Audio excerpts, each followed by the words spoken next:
On my kicker tonight, I don't know what to make of an order by government to civil servants to wear to work something they call made in Kenya clothes on Fridays and during public holidays. All I want to do here tonight is to just wonder aloud, what next? Let me first share details of that order. And just in case you're a civil servant, knowing very well Friday is just hours away. Now, 2 days ago, a circular surfaced from the Office of the Attorney General directing that, quote, all members of staff shall on all Fridays be dressed in decent, smart, casual, Kenyan-produced and tailored attire, end of quote. Solicitor General Kennedy Ogeto, who signed the circular, is quoted in the media as saying that the circular was issued in line with government policy to spur growth of local manufacturing industry as one of the pillars of President Uhuru Kenyatta's Big Four agenda. I know it sounds like an attempt at humor, but I assure you it's not. It's a government circular in writing. I'm just wondering, how exactly is the order to civil servants supposed to spur growth of the local textile industries? In a country of over 40 million people, civil servants account for less than 1 million people. Is a directive to wear certain clothes once a week enough to spur growth of the textile industries and, by extension, an entire legacy pillar for President Uhuru Kenyatta? Let there be no doubt, textile and clothing industries have spurred growth and created economic giants worldwide, not because of impulsive orders and circulars, but because of detailed, well-thought-out policies and strategies. Countries like Bangladesh, Sri Lanka, Vietnam, and even Mauritius next door have climbed up the industrialization ladder through a meticulous textile and clothing industry plan.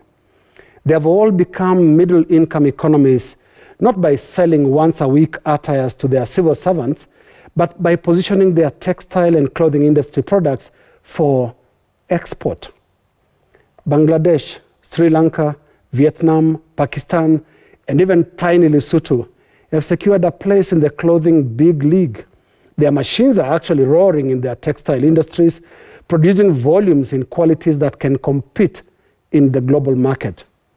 Now, I know Rivertex in Eldoret was revived just the other day, but I doubt that is enough to kick our textile and clothing industry back to life.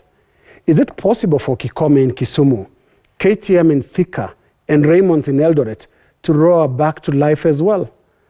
And how can they when cotton, the raw material Kenya once took great pride in, is no more? What are the incentives for farmers to go back to cotton farming?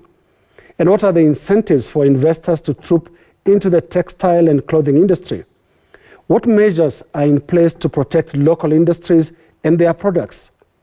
Success stories out there are about figuring these questions out, way before hawking locally made clothes in government offices.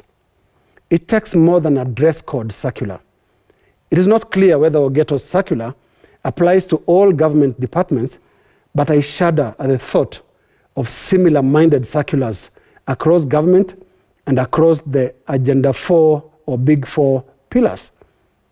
In the motor vehicle industry, for example, would a circular now direct the cabinet, ministries, state departments, including the police, ditch Toyota vehicles and replace them with the Kenyan-made Mobius cars? Not that I have ever seen one myself. What of the other Big Four agenda pillars like food security and nutrition? Will some circular now emerge directing Kenyans to only consume rice produced in Mwea, Embu County? How about fish? Will another circular now separate fish from the Kenyan waters from the fish or the flood of fish from China, for example? I don't want to imagine what the equivalent would be in other pillars like universal healthcare and that other one called affordable housing. All I know is Made in Kenya should not be about funny circulars. Made in Kenya is supposed to be serious business, thoughtful, sure-footed, and realistic. To civil servants across the country, enjoy your Friday. That's my kicker.